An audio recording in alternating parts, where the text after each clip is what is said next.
Hello! I made this zine called Music Theory, a small guide of reminders. These are shorthand notes that I used when I was studying music theory that I now teach to my students. I'll show you how to fold it first and then talk about each component. If you want to follow along, you can download it for free or pay what you can if you're a student. If you're a teacher using it for your studio or classroom, there's a small suggested donation so I can keep making these resources and videos. This is not for resale. Everything you see was drawn or written by me. Links and timestamps are in the description. The download includes the guide and a page on how to print and fold. Alright, let's fold this. Front side is music theory, back has manuscript. I'm in Canada, so this was designed on 8.5 by 11-inch letter-sized paper, printing double-sided, flipping on the short edge at 100% scale. We want there to be 3 folds this way and 1 long middle fold. I like folding in half, then half again to line up the corners better, but do it in the order that works for you. I fold both directions since I'm using it double-sided. If you fold it in half a third time, it might create a bump due to the page thickness, so to avoid this, you can fold individual sides to the middle instead. Once folded, we will need to cut the middle 2 lengths. I fold it in half and cut. You can use one of these cutters, scissors, or even tear it. Then we fold it in half and pull, so we get this star plus sign in the middle. Then line the pages up in order, and here we have a little book. You can use it without cutting and fold it in quadrants, or so it rolls up instead. The keyboard is so you can count notes on it as needed. If you print the manuscript side, I made some components match the orientation of the keyboard or manuscript lines, so you can quickly reference. On to the explanations. If there's something that needs clarification, please leave a polite request in the comments. As a reminder, these are my own personal notes that I've written up, so the notation includes charts and mnemonics which are not in textbooks. There is, however, a video on books I used in music school if you want references. Page 1. We start off easy with note names in treble and bass clef. Choose your own mnemonic. Face, every good burger deserves fries, all cows eat grass, good burritos don't fall apart are some examples. Next are solfège syllables paired with scale degrees 1 through 7 and either 8 or 1 depending on your system. A C major scale, which relates the syllables to fixed do, and the scale degree names of tonic, supertonic, etc. The square bracket is a whole tone or whole step, and triangular is a semitone or half step. ENH is enharmonic, F sharp and G flat being the same note on the keyboard, chromatic semitone F to F sharp, versus diatonic semitone, which is F to G flat. C is for common, so it's the same letter name, F and F sharp. D is for different, so F and G flat. Last is a whole tone. These are alto and tenor clefs. This is the order of clefs, key signature, time signature. This chart is for minor scales. Natural minor is whatever is in the key signature. Harmonic minor has a raised 7th, and melodic minor you raise 6 and 7 on the way up and lower it on the way down. Here we have stem directions. If the note head is below the middle line, the stem goes up. Above the middle line means the stem goes down. On the middle line is either direction, also dependent on what's around it. Last on this page is double flat, flat, natural, sharp, and double sharp. Page 2. I'm pretty happy with how this boombox drawing turned out. Music isn't playing from the boombox at the moment because it represents I don't play loud music after lunch for the order of modes. If you want to quickly figure out a mode, let's say E Phrygian. Phrygian is I don't play, 1, 2, 3. We then go back here with our tones and semitones. 1, 2, 3, then we build. Semitone, tone, tone, tone, semitone, tone, tone. There's your scale. As a side note, anything that relates in concept faces the same direction. Now we rotate. To get relative minor and major keys, we need 3 letter names and 3 semitones. Minor is on the left, major is on the right. If we try to find the relative major of C minor, we go up 1, 2, 3, which gives us this note that can be D sharp or E flat. But we know we need 3 letter names apart, C, D, E, so E flat major is the relative of C minor. C minor and C major are parallel keys, hence the parallel lines, so they share the same tonic. Here are the orders of sharps and flats. A trick to find the name for sharps is whichever is the last sharp, go up a semitone and letter name. So F sharp, G major, D sharp, E major, etc. For flats, we subtract 1 from the last flat.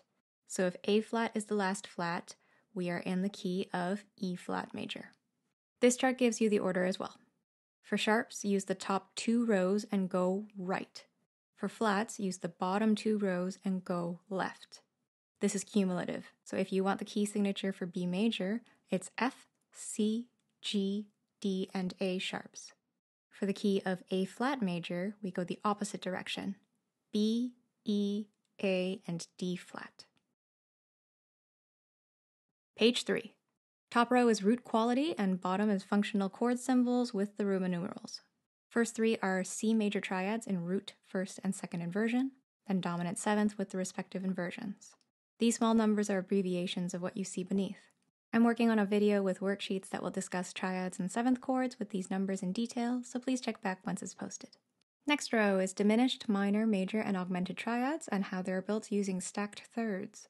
If you prefer the 3rd and 5th version, use the bottom 2 rows. 2 stacked minor thirds gives you a diminished triad. Minor 3rd and diminished 5th gives you the same thing. For quick keyboard reference to count, open to long half fold and flip the page over. The last 3 are dominant 7th, diminished 7th, and half diminished 7th with the stacked thirds.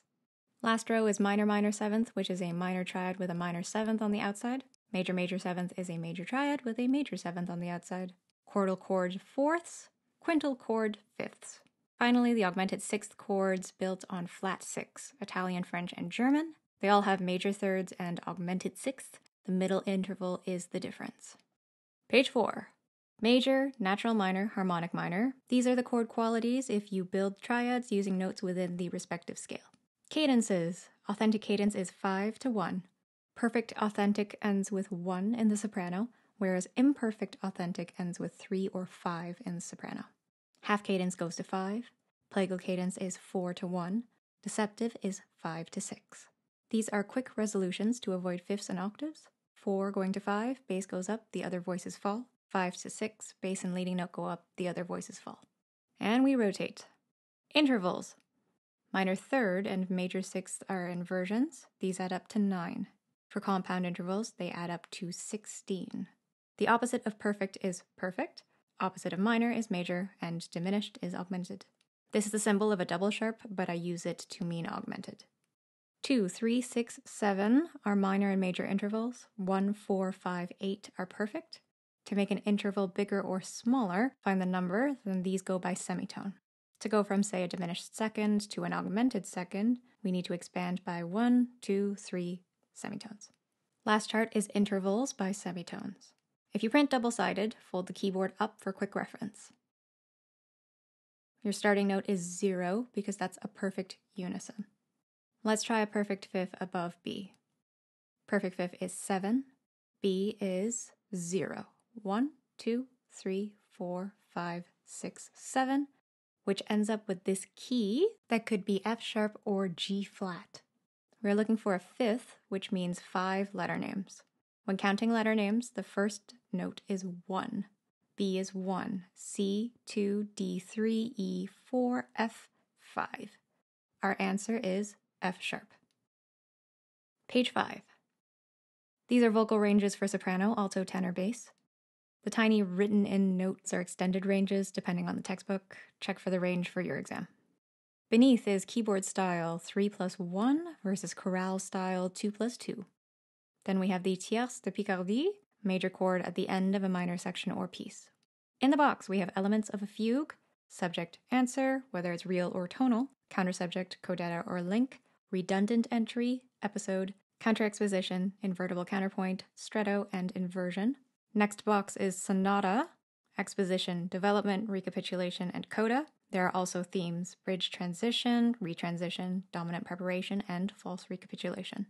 This drawing is supposed to represent art song because it's on a tiny canvas. Song structures of strophic, modified strophic, and through composed. I tried to fit this elsewhere, but couldn't, so here's the tonic, predominant, dominant, and tonic. 3 is for ternary, A, B, A. O is for rondo, A, B, A, C, A. 0, 1 is binary, A, B is simple. A, B with some or all of the opening of A is rounded binary, and A with little star, B with little star is near the end of B section. Some of the end of A section comes back, which is balanced binary. Last is phrase structure. Antecedent is the question, consequent is the answer. Double lines, parallel period, A and A prime. Melodies in both phrases start the same but ends with a different cadence. Contrasting period, A, B, different. Page 6. First column is for transposition with transposable instruments. Flute is in C, B flat, clarinet and trumpet. English horn and French horn are in F, and alto saxophone is in E flat. If they all played the written notes, you would hear concert pitch C. Next column are the clefs and a modern vocal score, SATB, treble, treble, treble with a tiny 8 under for tenor and bass clef. Then there's the string quartet, violin 1, violin 2, viola, cello, treble, treble, alto, bass clefs. Beneath is rest groupings, reminder to not group our weak beats 2 and 3. Below is dynamics from soft to loud.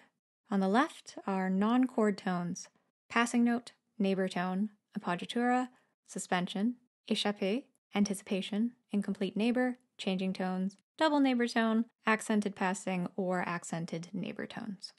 These are chords that I couldn't fit anywhere else, the flat 2 Neapolitan 6 and common tone diminished 7th of sharp 2 dim 7 and sharp 6 dim 7.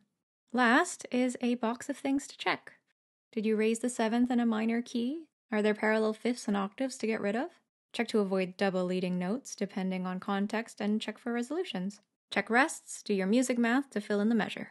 Mark in phrases and dynamics for melodies, dances, and excerpts, and write in any remaining labels, including your name and or confirmation number. The back cover has a little spot for your name, and side 2 is manuscript to use as you see fit.